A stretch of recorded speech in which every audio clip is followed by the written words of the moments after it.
तो आदरणीय राष्ट्रीय अध्यक्ष जी ने कह दिया कि 4 जून को एक पिक्चर रिलीज हो जाएगी दिन में 12 बजे तक, और वो पिक्चर बहुत बुरी तरह फ्लॉप भी होगी। होंगे मुख्य कलाकार जी होंगे मुख्य कलाकार। निश्चित तौर पे वो एक पिक्चर होगी, एक थी भाजपा, तो उसके जो हैं वो सब नायक ही होंगे फ्लॉप पिक्चर। बहुत शानदार जीत होगी और लोगों के दिल में पिछली हार की एक कसक भी है, उस कसक को भी लोग निकालेंगे और बीजेपी को सूद सहित हार को लौटाएंगे। लोग देख रहे हैं संविधान खतरे में, उसको बचाना है, लोकतंत्र खतरे में बचाना है, आरक्षण खतरे में बचाना है, जातीय जनगणना करानी है, आपकी अग्निवीर योजना खत्म करानी है। ये रण आजमगढ़ का है। नेताजी मुलायम सिंह यादव के दिल के करीब आजमगढ़ अब एक बार फिर से चुनावी इम्तिहान के मोड़ पर खड़ा है। एक और है दिनेश लाल यादव बीजेपी के, तो सामने है धर्मेंद्र यादव सपा से। हमारे साथ मौजूद है धर्मेंद्र जी। बहुत स्वागत है आपका धर्मेंद्र जी यहाँ पर। बहुत बहुत धन्यवाद समर जी। मुलायम सिंह यादव का बड़ा यहाँ से एक आकर्षण भी रहा, कहते ऐसे दिल में है हमारे, और अब आपको एक बार फिर से यहाँ सपा ने मौका दिया है। पहले तो बताइए क्या लग रहा है आपको? बहुत शानदार जीत होगी और लोगों के दिल में पिछली हार की एक कसक भी है, उस कसक को भी लोग निकालेंगे और बीजेपी को सूद सहित हार को लौटाएंगे। ऐतिहासिक समर्थन मिलेगा, सदैव नेताजी की सरजमी है ही, और आदरणीय राष्ट्रीय अध्यक्ष जी भी आज आके अपील करके गए हैं, बड़े वोटों से जिताने की उन्होंने अपील की है, तो निश्चित तौर पे उनकी अपील का भी एक बड़ा असर पड़ा। रैली में था, मैं भी था वहाँ पर। आपने क्या माहौल देखा है इस बार? मैं समझता हूँ आप थे, मुझे याद है, मुझे एहसास है कि आपको भी अंदाज लग गया होगा क्या माहौल है। पिछली बार का उपचुनाव जो हुआ उसमें 8-8,500 वोट से आपको हार मिली थी। आप उस चुनाव को जब देखते हैं और फिर आप इस चुनाव को देखते हैं, क्या कुछ वैसी कड़वी यादें रह गई हैं या आपने नए तरीके से? नहीं, हम लोग राजनीति में लोग हैं, नेताजी के देख रेख में राजनीति परवरिश हुई है। हम लोग कभी हार से घबराने वाले नहीं। यही इस जगह है जहाँ हम और आप खड़े हैं, इस जगह ही पुराना कार्यालय था पिछले उपचुनाव में भी, और आज भी वही है। और हारने के बाद जब मैं काउंटिंग स्थल से निकला, इसी स्थान पे हजारों नौजवान थे, हमारे पार्टी के जिम्मेदार लोग थे, उन सबके बीच उस दिन भी मैंने कहा था कि मैं चुनाव हारा हूँ, हिम्मत नहीं आ रहा हूँ। और हिम्मत नहीं आ रहा तो उसका आज असर है कि आज आजमगढ़ के लोग उस हिम्मत की बुनियाद पर नेताजी की याद में, माननीय अखिलेश जी के सम्मान में आज जिताएंगे फिर से। मुद्दे क्या हैं आजमगढ़ के आपके हिसाब से?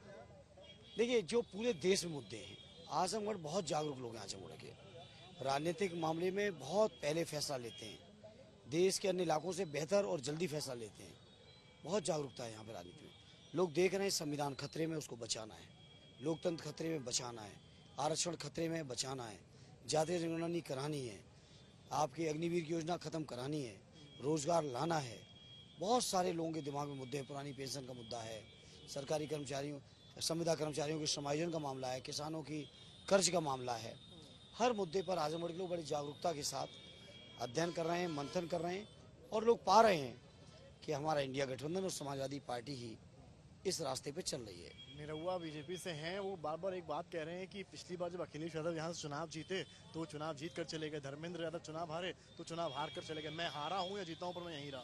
इसका जवाब आप क्या? देखिए, वो हारे जीते दोनों में नहीं रहे, और अगर रहे भी तो शूटिंग के अलावा किया क्या है? एक काम बताएं ना। वो आदरणीय राष्ट्रीय अध्यक्ष जी ने कह दिया कि 4 जून को एक पिक्चर रिलीज हो जाएगी दिन में 12 बजे तक, और वो पिक्चर बहुत बुरी तरह फ्लॉप भी होगी। कौन होंगे मुख्य कलाकार? जी कौन होंगे मुख्य कलाकार? निश्चित तौर पे वो एक पिक्चर होगी, एक थी भाजपा, तो उसके जो हैं वो सब नायक ही होंगे फ्लॉप पिक्चर के। प्रधानमंत्री से आजमगढ़ आए थे अभी एक हफ्ते पहले, वो लगातार एक ही बात कहते हैं कि इनको मुख्य योजनाओं से पीछे रखा गया। वो तमाम बातें आतंकवाद से लेकर कुछ पता ही नहीं है। प्रधानमंत्री को लोगों ने जानकारी नहीं दी। जो जानकारी यहाँ के लोग देंगे वही तो उनको जानकारी होगी।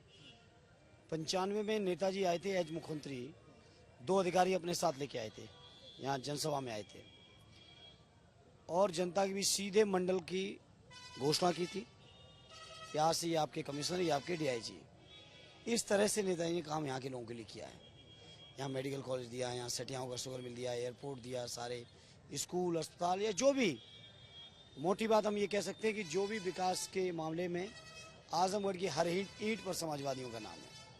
कल डिम्पल यादव यहाँ पर आई थी और भोजपुरी में उन्होंने कहीं ना कहीं अपने भाषण का उद्घोष किया।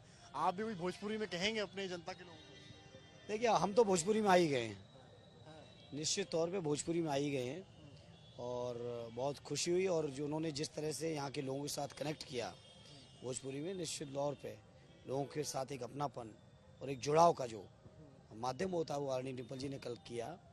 और बहुत लोगों ने उस बात की प्रशंसा भी की और बड़ी बड़ी जगह आज डिबेट का मुद्दा बन चुका है आदरणीय डिम्पल जी का वो भोजपुरी बोलना। और मैं समझता हूँ, मुझे तो भोजपुरी पहले भी मैं इलाहाबाद यूनिवर्सिटी में रहते हुए बहुत सारे साथियों के साथ भोजपुरी में बातचीत करता था। और अब मैं आया हूँ तो और 2-4 महीने में ऐसी प्रैक्टिस होगी कि भोजपुरी में ही पूरा भाषण दे देंगे। कुछ बोलेंगे जनता के लिए? नहीं, आज नहीं है, मैं बोलूँगा तो आज नहीं, फिर बोलूँगा। डिम्पल यादव कल आई थी और बीजेपी कल अपर्णा यादव को यहाँ ला रही है, परिवार के ही हैं, और आपको लगता है कि राजनीतिक तौर पर? देखिए, अब वो दूसरी पार्टी में उनके आने के लिए हम क्या कहें, और आ रही हैं वो आए वो अपनी पार्टी के काम से, उसके लिए मुझे तो कुछ कहना नहीं। बाकी परिवार पूरा चट्टान की तरह आदरणीय अखिलेश जी के नेतृत्व में समाजवादी पार्टी के साथ खड़ा है। और मुझे खुशी है, मेरा सौभाग्य है कि मेरे इस वाले चुनाव में परिवार के जितने भी लोग सक्रिय हैं राजनीति में, सभी लोग आए, कोई नहीं बचा जो सक्रिय हो और ना आया हो। और जो टीम टीना भी जो सक्रिय नहीं भी हैं राजनीति में, वो भी आजमगढ़ घूम के गई हैं गोपनीय तरीके से। अच्छा, हाँ, मैनपुरी की तरह। हाँ, चुनावी कोई उन्होंने अभियान तो नहीं चलाया, लेकिन आजमगढ़ में वो 2 दिन से लगातार चाचा के लिए पूरा जो है उन्होंने पूरा बेटियों ने भी, मैं कहूँ कि आदरणीय राष्ट्रीय अध्यक्ष जी ने स्वयं, माननीय डिम्पल जी ने, आदरणीय प्रभु साहब कई दिन यहाँ रुक के पूरा कंट्रोल करके गए, संचालित करके गए। आदरणीय शिवपाल चाचा जी लगातार रहे, अक्षय भी आए, आदित्य भी रहे, अभी भी हैं, अंशुल भी आए, अनुराग भैया भी आए, बड़े भाई, बेटियां भी आ गईं, सारा परिवार आ गया, क्योंकि रिश्ता भी पारिवारिक है आजमगढ़ से। क्योंकि प्रधानमंत्री हो या योगी आदित्यनाथ तो लगातार अपनी हर रैली में इस बात को दोहराते हैं, इसलिए मैं आपसे सवाल कर रहा हूं दोबारा, मैं पहले भी कर चुका हूं, परिवारवाद को लेकर बार बार की इतनी सीट्स दे दी, आपका जवाब क्या है? देखिए, प्रधानमंत्री जी या बीजेपी के लोग, पता नहीं उनकी शॉर्ट मेमोरी है या जान के वो उस चीज़ में उलझना चाहते हैं, उलझाना चाहते हैं देश को। देश उलझने नहीं जा रहा है। हम लोग 4 लोकसभा की सीट 2004 में भी लड़े थे, 14 में 5 लड़े थे, 19 में 5 लड़े थे, आज 24 में भी 5 लड़ रहे हैं। कोई नई बात तो नहीं है। पिछले 4 चुनावों से हम लोग इसी तरह लड़ रहे हैं। 2004 के चुनाव में भी 3 लोकसभा पे थे हम लोग। तो कोई नई चीज़ नहीं है, लेकिन प्रधानमंत्री पे मुद्दा नहीं है, क्योंकि अब रोजगार पे कुछ कहने को बचा नहीं, किसानों को कहने को बचा नहीं, और तमाम मुद्दे जो उन्होंने कहे थे, स्विस बैंक का पैसा लौट रहा है, 15 लाख सबके खाते में आ रहा है, 2 करोड़ रोजगार मिल रहे हैं, महंगाई खत्म हो रही है, ये सारी बातें बीजेपी के लोगों ने कही थी। आज उन पर काम नहीं हुआ, जनता हिसाब मांग रही है, तो अब टाइम तो काटना है चुनाव के लिए। जी, आजमगढ़ है, क्षत्रियों की नाराजगी को लेकर बहुत चर्चा है, बीजेपी से बताया जा रहा है नाराज है। राजा भैया ने भी समर्थन सपा को दिया है, क्योंकि आजमगढ़ बेल्ट भी अगल ही बगल है, बीच में अनुप्रिया पटेल का बयान आता है ईवीएम को लेकर, आपने शायद देखा भी होगा, इस पर राजा भैया मिर्जापुर भी चले गए हैं। आपको लगता है राजा भैया के आने के समर्थन से कहीं ना कहीं जो यहाँ की पूर्वांचल की बेल्ट भी है उसको फायदा मिलेगा? देखिए, ये राजनीति में और चुनाव में जो भी वोट बढ़ाए उसका महत्व होता है, और इस लड़ाई में जो साथ देता है वो साथ देता है। मुझे खुशी है राजा भैया जी अपने जहाँ भी उनका असर है वहाँ साथ दे रहे हैं पार्टी या गठबंधन का, अच्छी बात है, और लोग देंगे, क्योंकि सभी आजीज आ चुके हैं, कोई बचा ही नहीं जो परेशान ना हो 2 लोगों के अलावा, वो आप जानते हो। मेरा आखिरी सवाल आपसे, जनता से क्या कहेंगे आजमगढ़ की एक कैंडिडेट के तौर पर भी और एक बड़े नेता के तौर पर? आजमगढ़ के कैंडिडेट के तौर पे मैं लोगों से प्रार्थना ये करूंगा कि ये जो समाजवादी गढ़ है, इस गढ़ को एक बार फिर झंडे को आप बुलंद करिए, और मैं जो सदैव नेताजी के सपने रहे आजमगढ़ को लेके, आदरणीय अखिलेश यादव जी के जो काम रहे उनको आगे बढ़ाऊंगा। और इसके साथ साथ देश की संसद में जो आजमगढ़ का गौरवशाली इतिहास रहा हो, चाहे स्वर्गीय चंद्रजीत जी के रूप में रहा हो, स्वर्गीय रामदेव जी के रूप में रहा हो, सदैव नेताजी के रूप में रहा हो, आदरणीय अखिलेश जी के रूप में रहा हो, एक गौरवशाली इतिहास को हम जो भी है जैसे भी होगा आगे बढ़ाएंगे, सम्मान बढ़ाएंगे, और स्वाभिमान के साथ आजमगढ़ की आवाज़ को कभी सदन में दबने नहीं देंगे। 80 में कितनी सीट देख रहे हैं आप? अब तो छठा फेस होने दीजिए, 80वीं सीट पर हम सबकी निगाह है। मेरा आखिरी सवाल आपसे, जीत चुके हैं। मेरा आखिरी सवाल आपसे, आप सैफई परिवार का हिस्सा हैं, मैनपुरी, कन्नौज, आजमगढ़ में सबसे बड़ी जीत कहाँ होने वाली? देखिए, हालांकि ये तीनों ही क्षेत्रों की अपनी अपनी जनता का सवाल है, लेकिन मेरी इच्छा है कि मेरी पार्टी के अंदर जो हमारे 62 उम्मीदवार हैं उनमें मेरी नंबर 3 पे रहे।